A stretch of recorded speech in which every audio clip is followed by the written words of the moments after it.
and welcome to this Ryan and Russ stream on the Broad Street Hockey YouTube. I am your host, Ryan Gilbert. Joining me today to talk some prospects is Jacob Russell. How are we doing today, Jake? We're back. I'm good. I'm good. Just a little overcast here today, a little dreary day out. So just everyone cuddling up inside, talking some August prospect talk, feeding the algorithm, giving the people what they want to see in the middle of August, sports wise. So yeah, interesting list came out, Gilbs, recently that you had some thoughts on yourself. Yeah, Wednesday morning here, Elite Prospects released their top 100 NHL affiliated prospects there. So no Gavin McKenna, no one like that. But top 100 is behind their paywall. But we do have 4 Flyers on the list. Porter Martone obviously headlines that. So yeah, like you mentioned, it's August. It's dreary here. The Phillies played at 1. I think there was a slight delay or something there. But yeah, it's mid-August. And you know what people love even more than rankings is just 2 guys reacting to rankings. I feel like that is what everyone wants when they look for hockey content. So that's what we're going to do here today. Make sure you are subscribed to the Broad Street Hockey YouTube channel. Smash that like button and also subscribe to the podcast feed on Apple and Spotify. Let's just get right into it here. Porter Martone, 6th overall pick in the most recent draft, was number 4 on Elite Prospects top 100 list there. It's not really surprising given that their draft guide had him 3rd behind Schaefer and Misa, and not a lot of people would have been surprised if Chicago took him. But seeing the Flyers have a top 5 prospect again just after Michkov graduated is pretty fantastic. Yeah, and it like you said, it makes sense as to why Martone is so highly coveted and valued by EP. They've liked him through basically the entire season, and I think they've, as much as like the draft content I read from them as an outlet, they always had Martone as a consensus top 5 no matter what. So there's not really surprise here that they still value him, and I think when you look at the quality of player that Martone is and the ability that he already has as a puck mover, as a big guy who can just move, a big guy who can get side to side, up and down the ice quick. He's not necessarily somebody who is a sniper as of yet, but there's like an ability there. There's an untapped potential to round out his scoring game. And if he's able to do that while continuing to get used to playing as a big guy and using that body, using that frame that's already there and doesn't even really need to be developed further, I think he's got some of the highest potential of anyone on this list. Absolutely, yeah. And like I wrote it in the article on broadstreethockey.com. Make sure you like and subscribe and check that out. But like he could easily play in the NHL this season. The Flyers just have no need for that. They don't have a spot for that. But like if some great team had a few injuries last year and missed the playoffs and got like a top 3 pick and took Martone, like imagine Martone like with a superstar like McDavid or McKinnon, or even like just a solid center like Dylan Larkin or Sebastian Aho. Like he can make the NHL and hold his own. But last year, 98 points, 37 goals, 61 assists in 57 games. Made the decision to go to Michigan State. I feel like that is what is best for his development rather than trying to, rush him here. And going back to the OHL and dominating again wasn't worth it. And you wrote a good article last week on that. Like, we don't know what to expect from a guy going from the CHL to the college route, because this is the first time it's ever been allowed. Yeah, no, and going back to Martone, like his potential to play as a pro right now. I mean, if you look at, say, I'm not going to begrudge the Sharks for taking someone like Michael Misa, but if the Sharks went with Martone, you could see Martone playing next to Macklin Celebrini at the start of this season. It wouldn't have been that far fetched because he could do it physically. As a player, he's just not fully actualized. There's just something there. There's a little more snarl that needs to be added, I think, for him to really become what I think a lot of GMs view his top end potential as. But yeah, like you said, right? He's already so good, and when he goes to the NCAA, there's going to be nights where it's not going to feel like a step up from the OHL, right? You play against the London Knights or teams like that who are real dominant year over year in that league, and it's tough. It's a really tough game every single night. And he's not going to play, Boston University, Boston College, every night. He's not going to go head to head with the best guys ever. So there could be nights right off the bat. And that's what I said in the article, like you mentioned. There could be nights off the bat where Martone looks like he's the best player to come from the CHL, like out of the peers that are joining him there, and like Misa and like McKenna. He could look the best just because physically, body wise, he's just all there, and he's got the sense like to play pretty much in any league in the world. I think right now, which is why you can't underestimate how good he is, even with him being a winger and not the coveted centerman. Yeah, I'm still kind of surprised that the Blackhawks didn't take him just to pair him with Bedard, with the questions about if Bedard is a center or a winger. If you get a guy like Martone with Bedard, like you just stick him down the middle, get Martone, get some fast guy on the left wing and to make his money, and like that could Yeah, be a good line. yeah, and I don't want to like dwell on this point, obviously, but I think that Chicago made their decision on that sort of on that issue, or like what they thought about that issue with the selection of Frondell, right? So Mhm. I think they've just kind of they have some serious doubt about Bedard being that centerman, but that's what I'm saying, right? Martone and Bedard, you've got two-thirds of a line that could be a top line for the next 15 years, right? If you kept them together, and it was a little weird at the time, and I think it shows with EP's ranking, right? Like he's got the what happened with him sliding, what ended up the circumstances that led to him sliding, I don't think had anything to do with the way that he played or how his game fell off. He was good the entire time. He did what he could have done in the OHL. He's going to move on to a bigger stage, and I think you have no reason not to think he's one of the best players currently, a prospect anywhere in the NHL. Yeah, absolutely. And he's right there at 4. We'll probably see him at the end of the season, I would imagine, unless the Flyers are completely out of it and he goes the route of Alex Bump, where he's just like, all right, give me to the Phantoms, because the Phantoms should be good. Give me to the Phantoms. Let me play some playoff hockey down there in the Calder Cup playoffs. But yeah, Martone definitely a huge bright spot here, along with Michkov. Yeah, and I think you nailed it on the head, right? There's a chance that maybe the Phantoms go back to some of the old days, Carter Richards days, where they're just a force for absolutely no reason. But ideally, Martone is here at the end of the year. He has he doesn't even need to dominate, I don't think, in the NCAA in order to get there, right? Like it's just he's got to have um, a good season where he seems acclimated, maybe starts to build a little bit of chemistry with his line mates, and maybe playing with Shane Van Saggy, who we'll mention a little bit later on, can help that. But yeah, I think his rating here is justified, and honestly, I'm a little surprised that he's this high, but I'm not going to disagree with it. Yeah.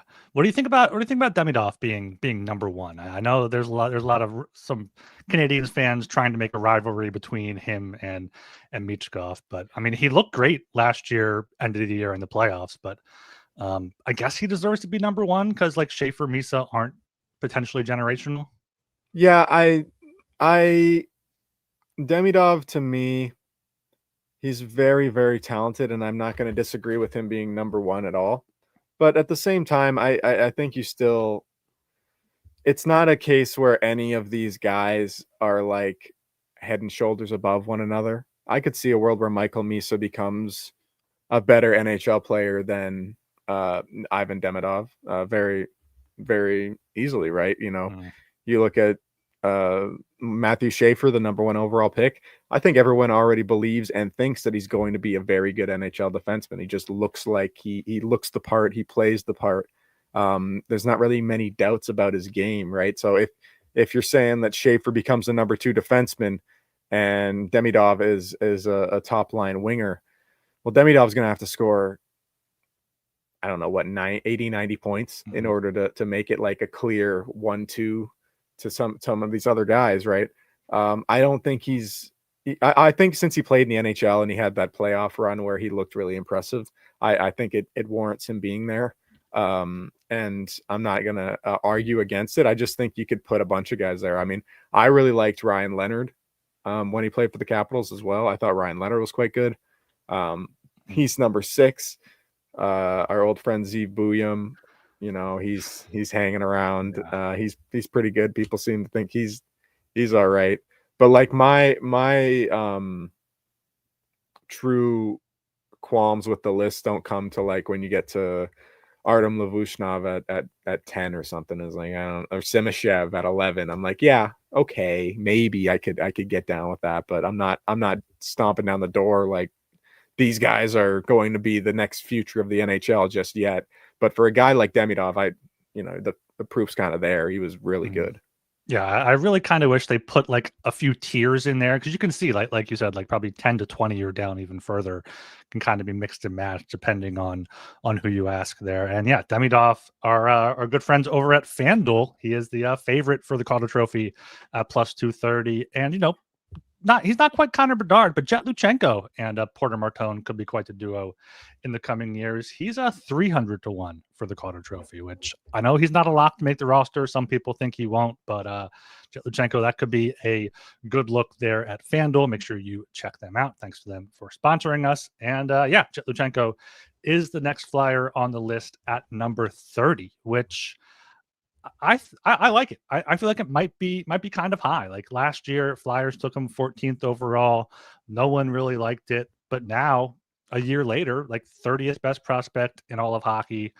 Clear path to a top 6 center role if he can earn it. At worst, he's probably a great third line center for the Flyers. And what do you think about Luchenko at 30? What do you think his plans are for this year? Well, Luchenko, he has this sort of luxury that a lot of guys on this list, especially the defensemen, don't necessarily have, where he's basically going to just have a limitless. He's not going to have a ceiling as to where he can get in the lineup, right? Like, as you said, he can become the number 1 center at the end of this year. Like, that is not out of the realm of possibility, which is probably said something about the state of the franchise down the middle, but that is the case, right? And at the start of last year, when you saw Torch just beating down the door, trying to get this guy into the lineup, trying to keep him there, trying to get those 10 games to roll over so he would have to stay in the NHL. He didn't even score. He didn't score any points. He didn't get on the board, right? There's got to be something there. John Tortorella may have his faults as a coach that we've all seen in color over the last few years, and really he hasn't been all that successful since I was about 5 years old. But he knows what makes a good hockey player, especially a good two-way hockey player.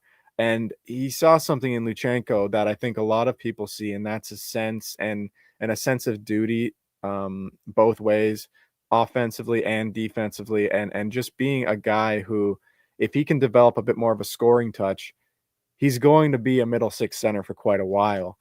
The reason why I think some people may think he is a bit high on this list is that we kind of, until he creates a bit more offense,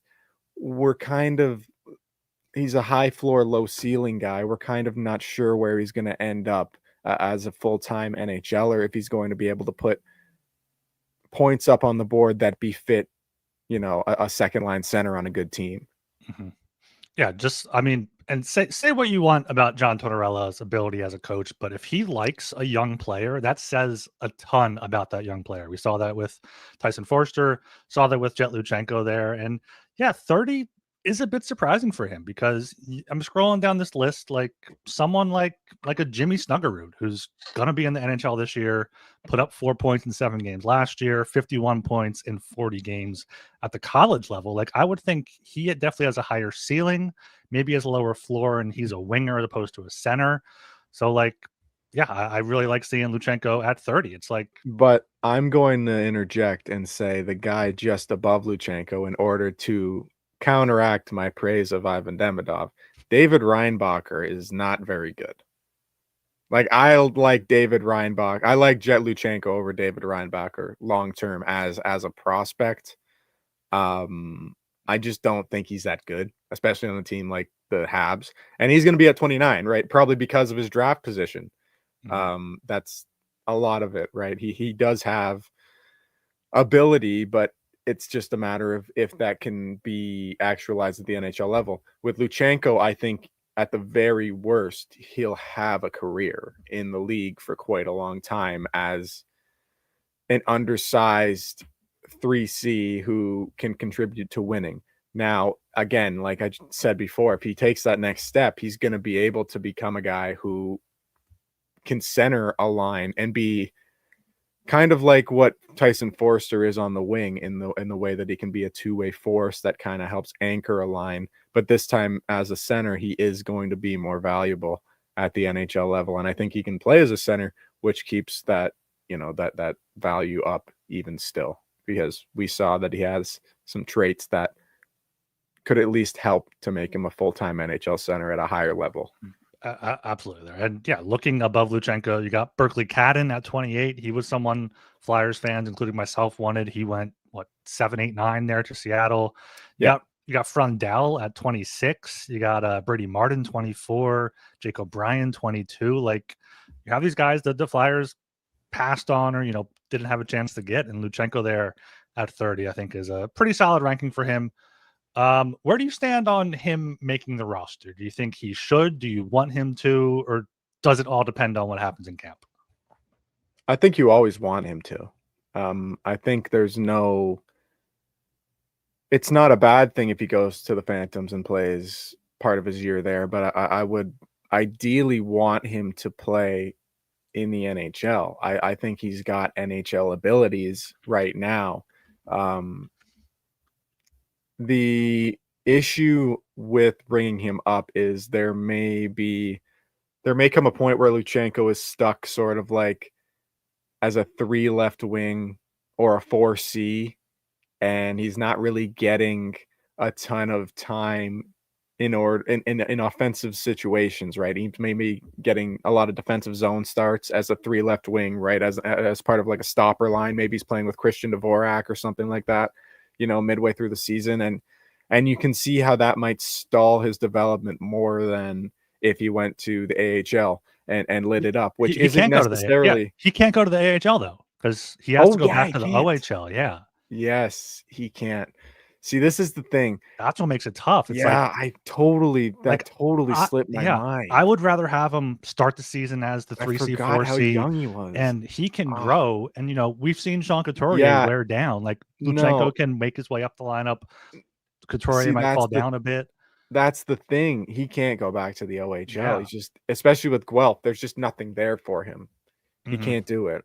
Yeah, sorry, I slipped my mind, but yeah, Luchenko, he's got to be like what I said still stands, right? If he gets stuck as like a 4C, it does suck. Like, that's not great for his development, but you're just going to have to push him to play with guys who won't inhibit his offense or his offensive development. And I think the Flyers are going to have a pretty well spread out offensive team. They're not going to have one line that's the scoring line. They're going to have to contribute from everywhere. That's what it's been the last few years.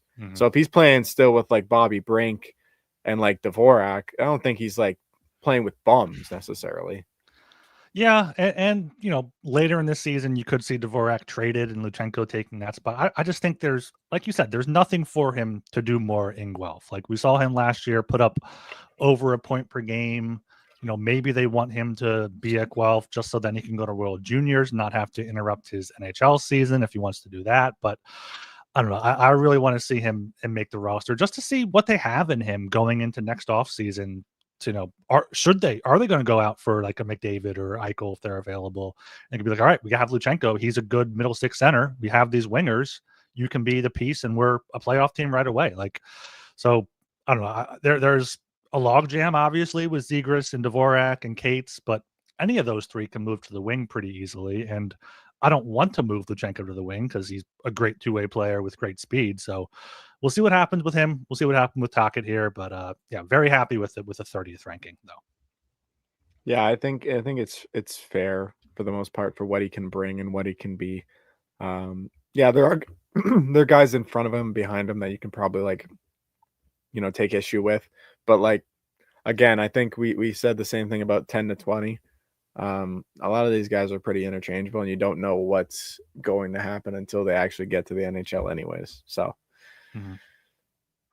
yeah, it's a ranking focused on projected value in the NHL. Elite Prospect says here. I think it's like taking a bunch of different people, or at least a few different scouts and whatnot. So it's not just one person, but you still don't know with all these junior players. So many different variables here and there with them. Yeah, scrolling down, 32 is our old friend Gabe Perreault, and you're not down then until 50 spots later. You have Oliver Bonk at 82. Just looking at the raw numbers for Bonk, he definitely took a step back last year in terms of points. I know a lot of that was due to the power play in London the year before, but he seems like he can still be, a solid second pair right-hand defensemen are always valuable, and he has like a round game that everyone says, does nothing exceptional, but does everything well. Yeah, he's not a sexy player by any means. I think first round pick wise, he's about as boring of a prospect as you can have, because he's just going to steadily get better and better until he gets the NHL, and then we'll see how long it takes for him to translate those skills to the NHL. Like, he's got a reasonable frame for a defenseman. He's got hockey sense. He's learned really well how to play for the Knights. And the problem with guys who come out of London is sometimes they are viewed as almost a product of the organization, because the organization is so strong, the culture is so strong year over year. So Bonk, I think, takes a hit there, especially as a defenseman, alongside guys like Sam Dickinson, who are, more aesthetically impressive when you watch them than a guy like Bonk. But I don't see why he can't be a middle pair guy, if not a number two on a defense that's pretty damn good, because he has everything, and it's not like his offensive game is completely not there. He can move the puck. He can play within a structure, and he's shown that he's very coachable, and he can do a lot of different things. He can, he's willing to move outside of his comfort zone. Playing in the bumper was not something that I think he ever would have thought that he was going to do at a high level of hockey, on the power play, especially for a team that was fucking awesome. Mm-hmm. So I like Bonk. I've always liked Bonk. You can't get too excited about him, but I think he'll bring a lot of the same attributes he had in the OHL to the next level. And you do need these guys just to be around and to be constantly supplementing that defense, because you can't sign every guy you think who's going to be Travis Sanheim to 6.25, right? You need extra waves. It's not going to be Nick Seeler and Noah Juleson patchwork forever, right? So you'd hope that Bonk is going to be the one, and I think he's on a decent path. Yeah, Bonk is turning pro this season, so he has a chance to make the roster if he really wows in training camp. But AHL seems like he'll need at least a full season there. But like down the road, I could just see a second pair of Cam York, Oliver Bonk being a great second pair, and fans hating them. Lame. Fans Nobody would them like so that much. shit. It'd be like everybody would hate that it'd shit. be like a I would Braden be the Coburn, only Matt guy. Carl thing. It'd be like I would be the only guy who likes that shit. Like man, two first round picks, neither that's of them like, can score. They don't hit. Yoni Pitkinen homage. Like, a Cam York Oliver Bonk pairing is a Bill Matz nightmare. They're just two, mid-sized defensemen, don't hit, don't score, just do their job well. They pass the puck around. Yeah. They don't even seem like they play defense well, but nobody really scores when they're on the ice. All right, I guess it's fine. Yeah, I can see it in the future. Yeah, it'll be really funny to see it, and because it just seems like it's already forming up that way, maybe as soon as next season, honestly. But yeah, I think York and Bonk are very similar types of players, honestly. Not identical, but I think they're both not going to be the sexiest guys on the back end. That's the way I can describe Oliver Bonk's game. It's just lunch pail. He'll do his job, and maybe something else is there, right? He does have the baseline skills. He's not like a slow skater. He's not stupid. He's Did you watch skills, much of London this year? Yeah, I did. Bonk looks good. Okay, do you think he has like the vision to be a power play quarterback in the future? Mm, it depends. I think he could do it in a pinch. I think he could do it in the way that like a Chemo Timonen can do it. I I mean, think he can the do it. Flyers tried Risto there. They had Igor Zamula Oh there. So yeah, like, well this is the thing is what I'm hoping for in the future with the Flyers, and maybe even a guy who's not on here like Spencer Gill, who I think is going to end up being, he's going to climb a lot of lists in the upcoming year or so. Um, like those type, they have guys in the system who'll probably be better at it than Bonk, realistically. But I think he can do it. He's got the ability to pass it around. He plays on the power play, he understands the power play. It's just he wasn't necessarily needed in that spot because of Dickinson being there as the quarterback, and Dickinson's a great power play quarterback. He'll probably be one of the better ones in the NHL when he gets here, I would assume, or he'll at least be top 20. He'll at least do it on the Sharks, right? At some point eventually. So is Bonk going to be great at it? I couldn't project that. I don't think he's going to be insane at it, but I think he can fill in a pinch. Yeah, hopefully they don't need him. Hopefully Drysdale becomes one of the better ones, or one Yeah, that and can that's actually do it at the yeah. NHL level. You would Drysdale's got more of the traits for it as like the stop start sort of skating style, and a lot more willingness to make the seam passes and rotate down low with the wingers and stuff. But like Bonk, this is why he's also similar to York. Is like York should be able to play the power play quarterback as well, but he just doesn't because Well, also Torts hated him, so maybe he gets a chance this no, coming maybe year. he gets a chance now, right? Maybe he can still do it. That's the case. That's kind of, I think, the sort of area that Bonk falls into, though, currently. I can't say much more about it because he just didn't do it in London either. Yeah, he just seems like a solid second pair guy, which, it makes sense why he's down here at 82. There's so many unknowns above him that probably have higher ceilings, and you don't want to be like, oh, you don't want to rank someone lower than Bonk if they're going to somehow turn into a first line player. Like, he's I understand. offensively like capable, so I could see him being a guy who like a year he gets like 45, 50 assists or something, right? Like that's 40 assists. Like maybe one day he could do that. I mean, it's not like he gets shots to the net. He tries to activate. He tries to do the right thing with the puck, and if that can translate, he'll be able to be fine at the next level. And I just don't think you put him much higher because I don't think he's a top pair defenseman, really. Exactly. Unless he shows something in the AHL that like, okay, he took a real step up and like he's just as good at this level he was the last one, then you can refocus and say maybe he's just going to be steady. Maybe, Gustav Forsling does not play.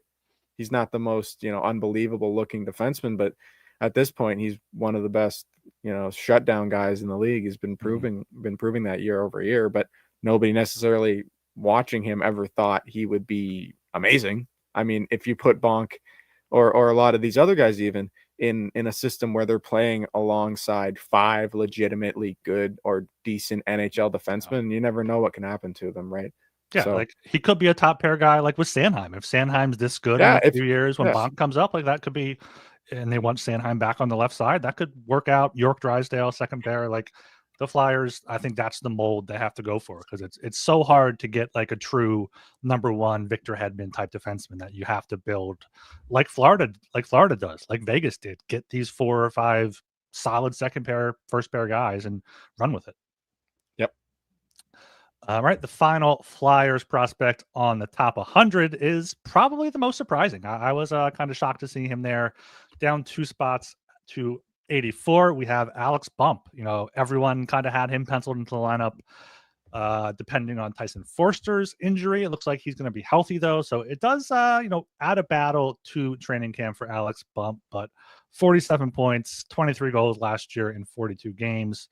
3 points in 2 regular season AHL games, over 10 shots per game in college, gets the dirty areas, goes to the slot, former 5th round pick. He looks like a top 6 winger. He just does.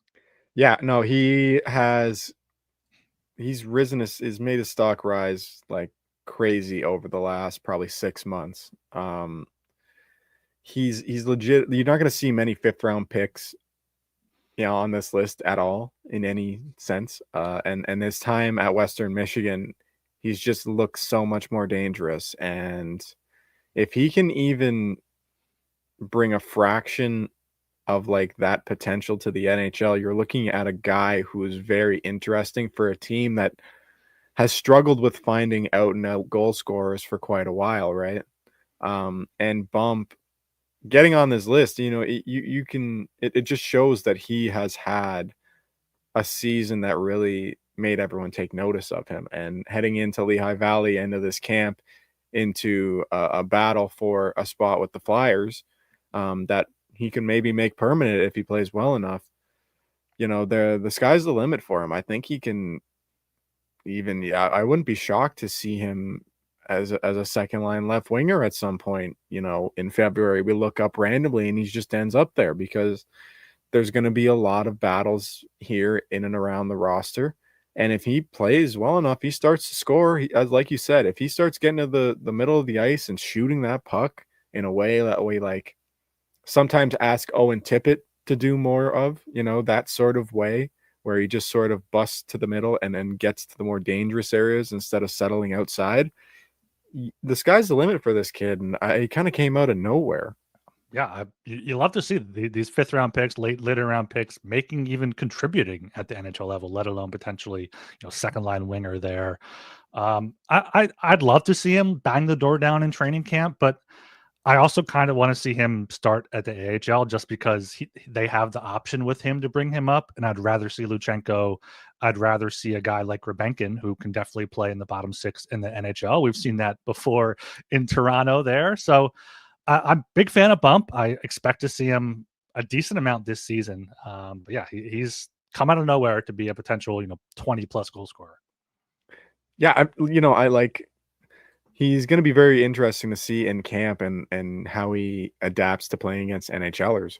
Because if he brings that fearlessness that he had in college and doesn't get his head taken off immediately, I think he's going to be a pretty fun guy to watch. And just the name, the swagger, the full package of it. It's just funny. It's just fun. He's one of those fun guys. It'd be fun to have him on the roster. I agree with you that like it probably serves him well to go to the AHL and play a style of hockey. I think that he would actually like kind of thrive in, a little slower, but it's still very quick. Not slower than college, obviously, slower than the NHL, but it's still obviously quick.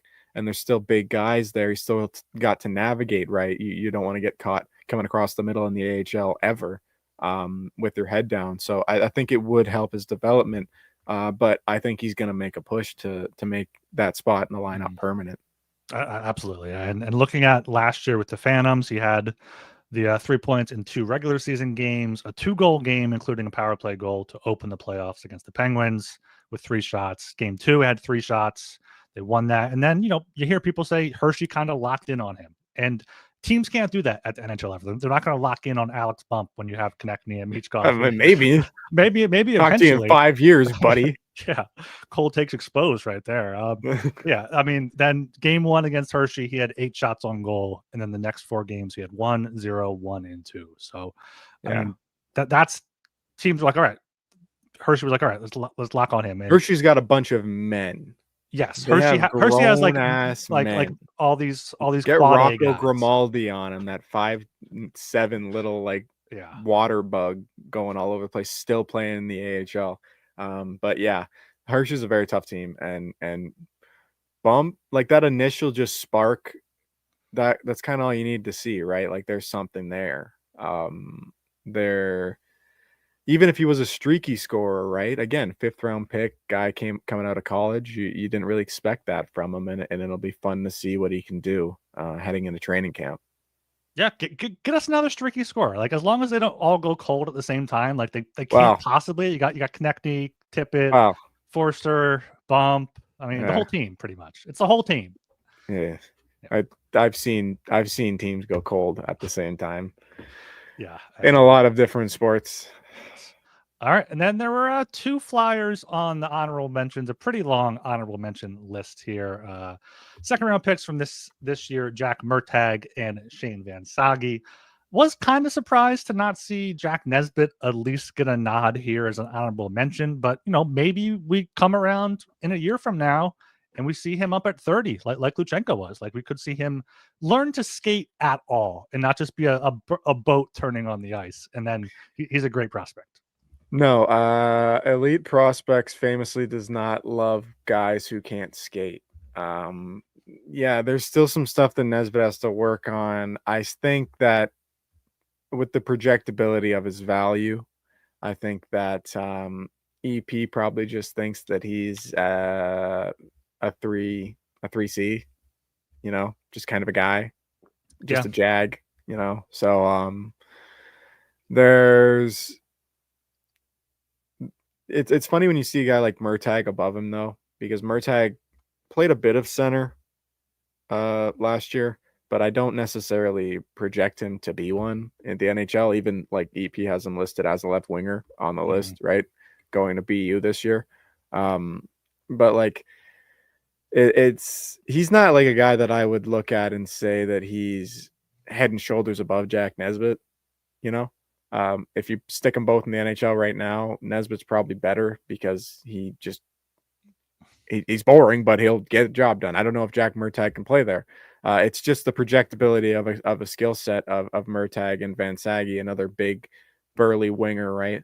That they like more than guys like Nesbitt. And yeah, maybe if Nesbitt takes a more leading role offensively, the sky's the limit for him. He's just, again, got to learn to fix that stride and be a bit more offensively sound and round out his game. So that'll be it for him. I didn't expect him to see him on this list. Elite prospects did not like him throughout the entire draft process, so that's not surprising me whatsoever. Yeah.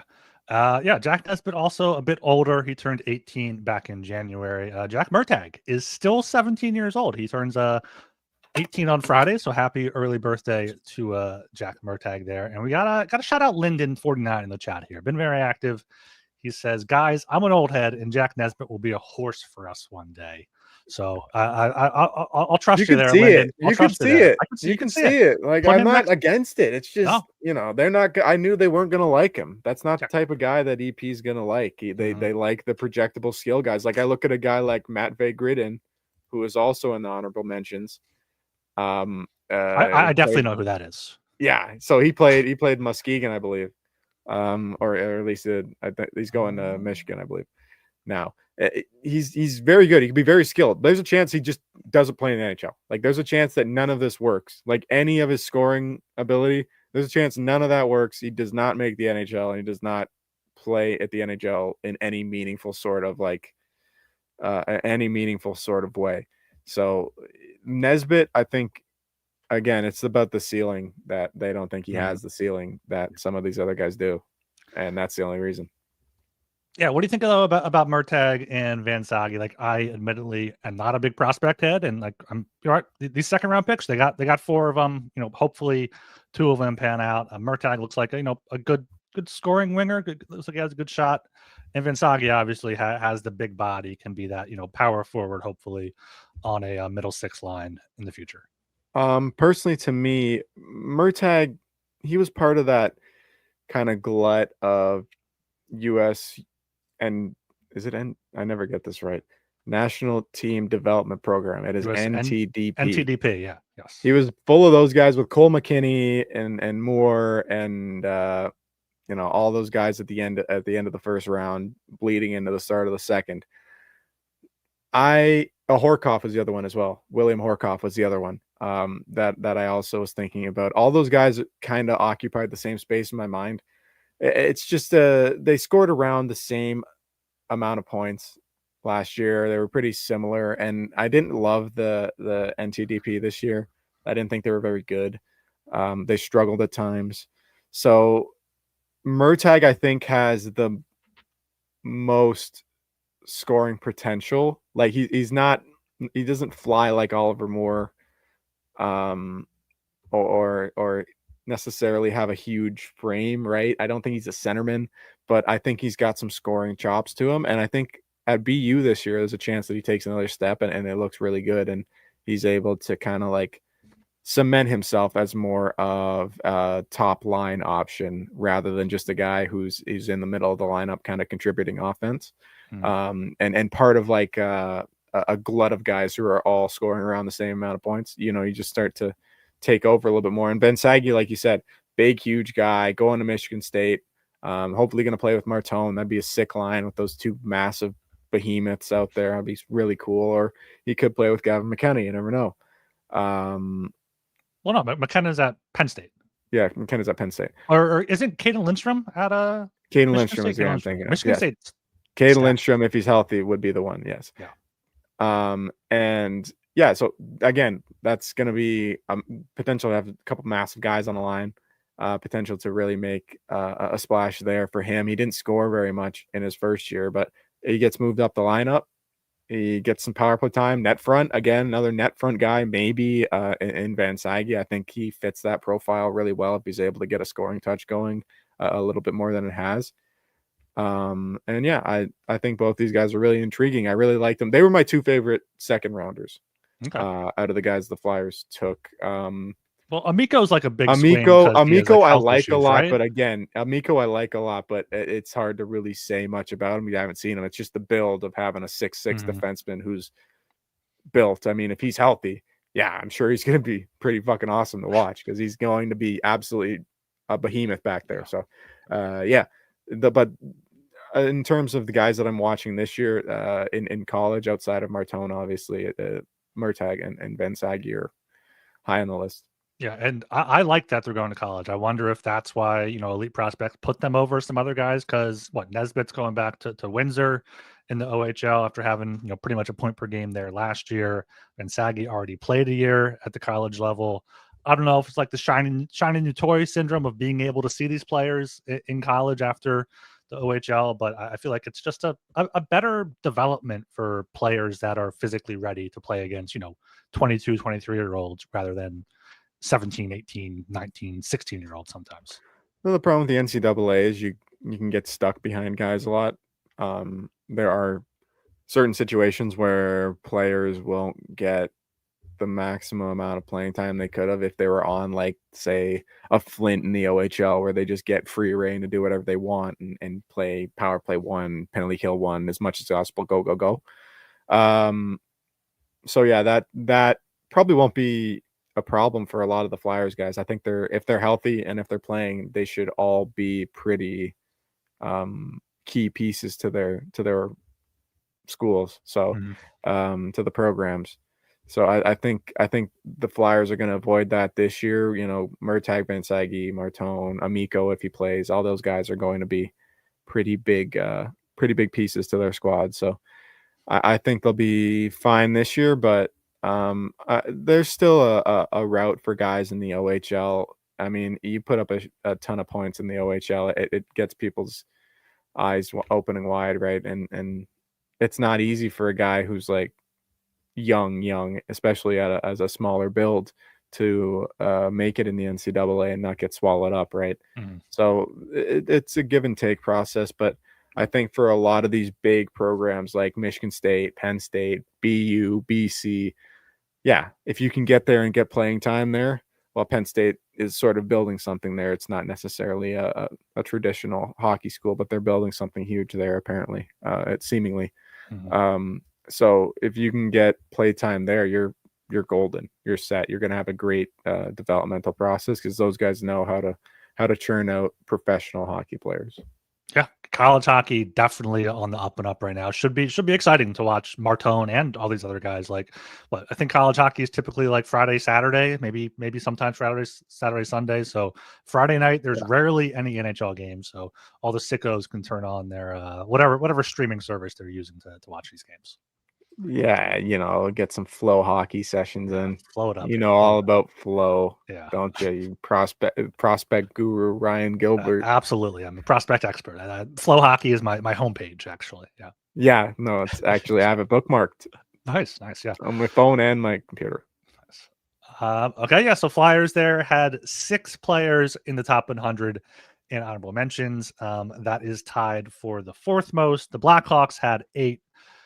Utah and Washington and Nashville all had 7. And then the Flyers, Flames, Blues, Red Wings, Kraken, Hurricanes, and Penguins all have 6. So Flyers got a good young core, a few good veterans with the Travi there, and some prospects to boot there. So hopefully this pans out. Hopefully it's not like it was a decade ago where we had a bunch of prospects and we're back here again. So any closing thoughts here? Yeah, it's nice to see them get a bunch of mentions here. 6 is a pretty good amount, and it's the type of path that they want to go down for the rebuild. You would like to see more centers. Obviously, I think we would like to see the centers be more prominently featured outside of Luchenko, but at the end of the day, you just gotta hope that they all turn out and they all stay healthy, and in 2 years they're all Flyers, and we can start to turn the ship around a little bit more than it already is. So yeah, that's all I got, but it's nice to see some guys getting some recognition here around the league, and that we're not crazy for thinking maybe this time it might be at least a little different. Yeah, I don't know if it's on. I'm hoping it's on my end because you like froze and sounded very robotic there. So hopefully the live viewers and the podcast listeners are able to hear that. I heard most of it. So more centers, just more guys here in the system. You're once again frozen, making a fantastic face there. Maybe I'll make that the thumbnail there. I don't see myself freezing, and I can see myself talking on StreamYard, so I'm gonna say that it's you and say probably my end. Goodbye, Ryan Gilbert. Oh, so Jacob, where can people follow you if you want them to? At Russell _28 on _2 __ on Twitter. I'm not on there. I'm not on anywhere. Just find me on the website. I'll be back here eventually. I'll be around. Go check out BroadStreetHockey.com, please. There you go. Yeah, BroadStreetHockey.com, Broad Street Hockey YouTube channel. You can follow me on Blue Sky at RyanGilbert.bsky.social. And shout out FanDuel once again for sponsoring the show here. And until next time, thanks for listening.